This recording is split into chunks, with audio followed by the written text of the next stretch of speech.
Hello and welcome to the GSBC podcast, brought to you by the Greater Springfield Chamber of Commerce. I'm your host, Matthew Taylor-Farrington from Purple Bunny Marketing, and today I am joined by Wei from Branding Profiles. Thank you, Matthew. Thank you for coming along. And we're here today to talk about your business. And I guess we'll start with what inspired you to launch Branding Profiles? I guess the concept behind Branding Profiles is pretty simple. Yes. So I take marketing photos that help tell the story of the people behind the business. Yes. And there are three very key things there. Marketing being one of them, because photography is a very important tool in your marketing kit if used strategically. Yes. People, because people make the world go round. And a lot of businesses forget about the people, forget about that they should be the person behind their business. Yes.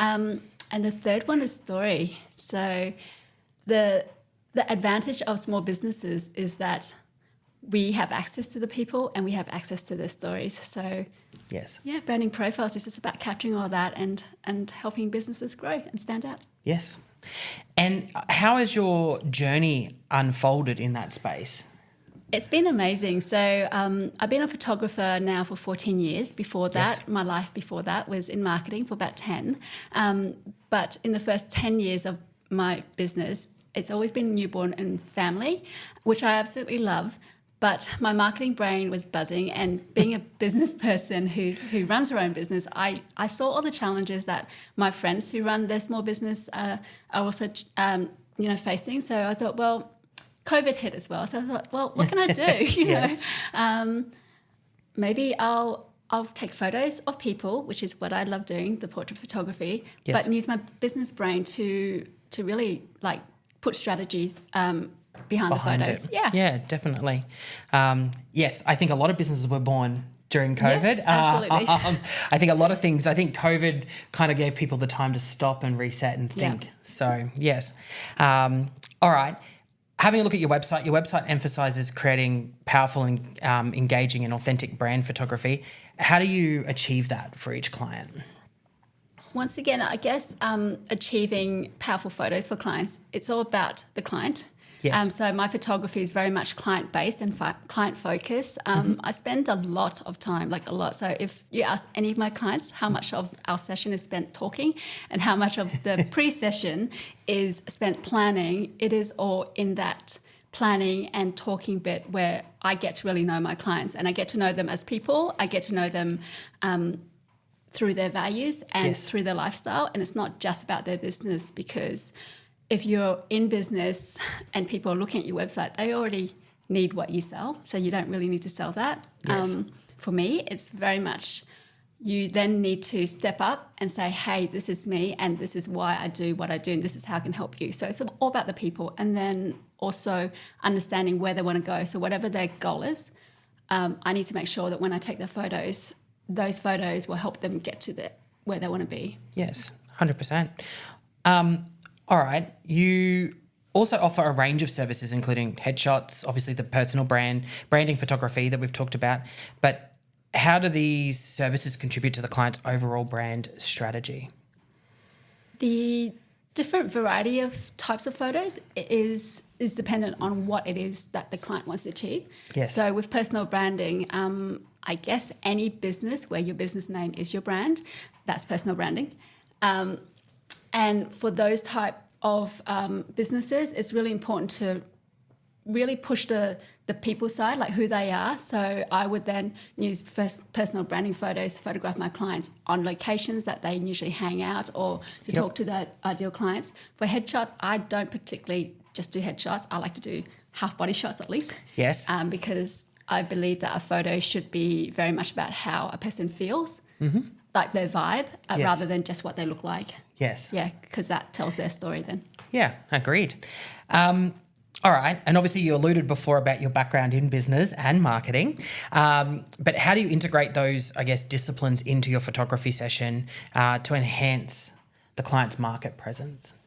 I think with my marketing background, because I spent 10 years working and living in Sydney, Hong Kong and London, and I worked across loads of different industries. So Yeah, wow. in publishing, in high-end hotels, in property development and in bridal fashion. So a little bit of everything. Yes.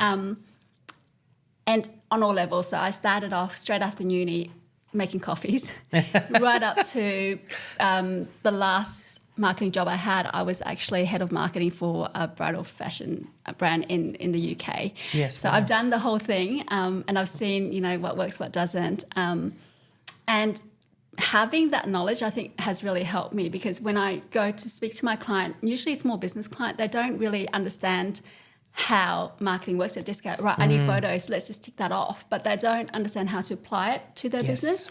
And for me, the application of a great photo is really important, because if you just use a great photo but the message doesn't match, it doesn't make sense to the person. Correct. And you could have a great photo, and if the messaging matches, then there's connection there. Yes. But you need a great photo, and that great photo doesn't mean like a beautiful photo. It actually means a photo that straight away people can see it and understand there's something more to that than what it looks like. The story that you're telling. Yeah, absolutely. Yeah, definitely. Agreed. All right. Obviously, leading into storytelling, can you discuss the importance of visual storytelling in today's digital landscape and how it impacts consumer engagement? Yes, storytelling. So there's that saying, you know, facts tell, stories sell. Yes.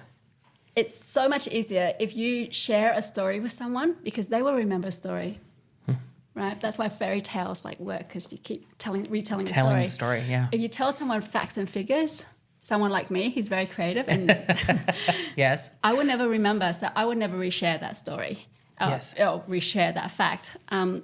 So storytelling in photography is fantastic, because someone will see an image, then they read the message, they make sense, and it sticks in their brain because it resonates with them on some level. Yes. And then that story will just sit there at the back of the mind until one day they need your service, or one day they talk to someone who needs your service, and they will remember that story and how it affected them, and then they share it. Yes, agreed. I think photography is a very important aspect of any good marketing plan, and I think especially for business owners who are in their business day to day, I think it's very important that they have well-crafted professional photos taken to tell their story. Absolutely. I think standing against a white wall and just taking a photo of the team isn't the best outcome that you could present for your business, definitely. All right, so reflecting on your work, is there a particular project that stands out as a testament to the impact of effective branding photography?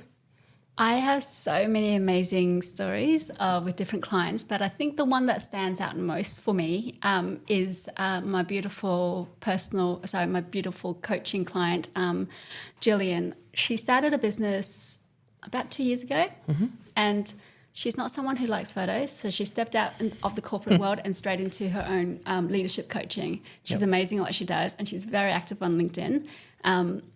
But the images and stuff that she was using on LinkedIn prior was very much like the Canva templates and stuff like that. Not so much photos, because she has told me I don't like photos of myself, you know. But she knows she needs it because she's building her personal brand. So when I go to her LinkedIn page, I can see straight off how measurable it was, the level of engagement before and after she started incorporating photos in. Quite literally, it jumped tenfold. Yes. And she's amazing at what she does, because she uses her photos, integrates it with videos, selfies, all sorts. So it's a mix, and it's not just professional photos. So that's the other trap. Don't always use straight on, you know, full on professional photos.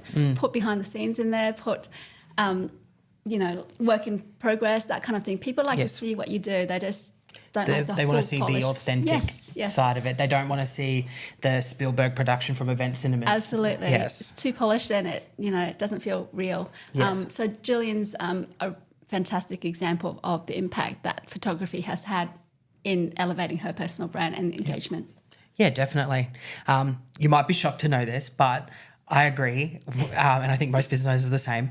I don't like having my image on everything, but I worked that out very early in my marketing career, that you have to associate your image in some way to build trust and credibility there. Absolutely. And despite what some people may think, my photo's attached to just about all of my stuff, and I actually hate it. I don't like being seen on it. So, But Matthew, you know, the key thing here is if you make your message more powerful than the fear, yes, then you get over it really quickly. So that's what me talking like this is massive for me. So literally in the last 2 years just really pushed myself because I'm like, right, if I want to do this, I need to do this. Yeah, I agree. I just get over it. Yes, yeah, agreed.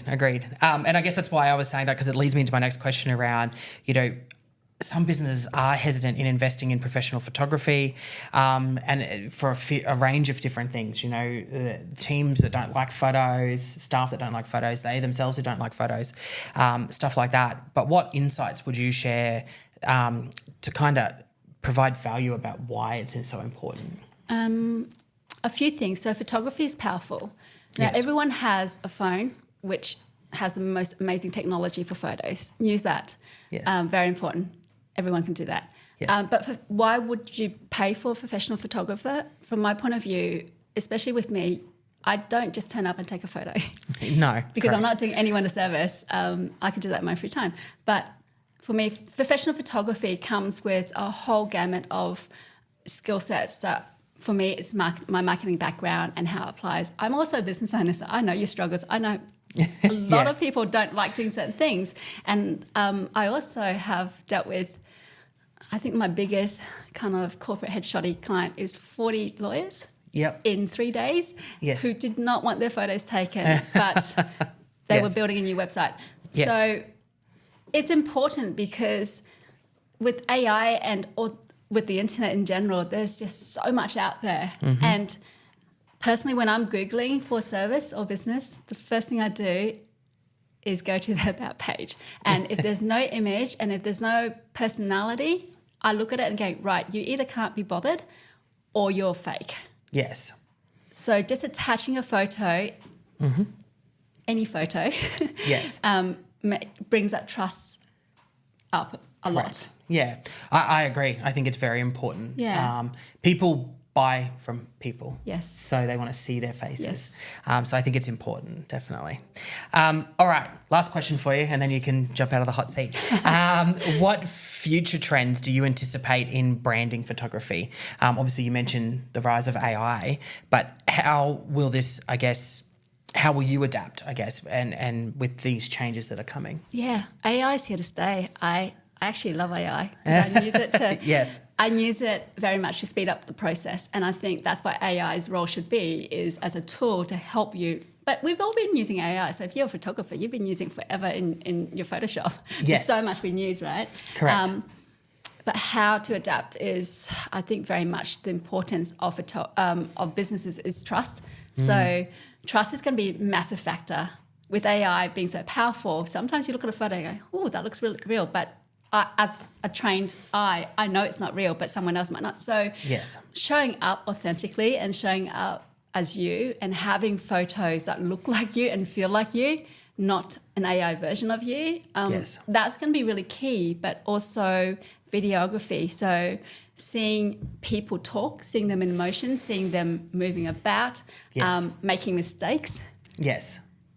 That's all really important because people want to feel the realness. And as part of how I would adapt, I've actually included a videographer as a new service in my business. Yes. So I'm going through a rebrand at the moment to then offer videography as part of my service for my clients. So it's not just Yes. 2D, it's going to be almost 3D. Yes. Yeah. Not stationary, motion included. Yes. And also voice. Because Yes. the way someone feels, like when someone's talking, you can feel the energy. Correct. And photography is very much about energy. It's not about the way you look. Yes. It's the way someone feels, like the vibe and how confident you are. 100%. Couldn't agree more. Wonderful. All right. Well, thank you for coming a long way, having a chat and talking about your business and what you do. And thank you for tuning in to the latest episode of the GSBC podcast, brought to you by the Greater Springfield Chamber of Commerce.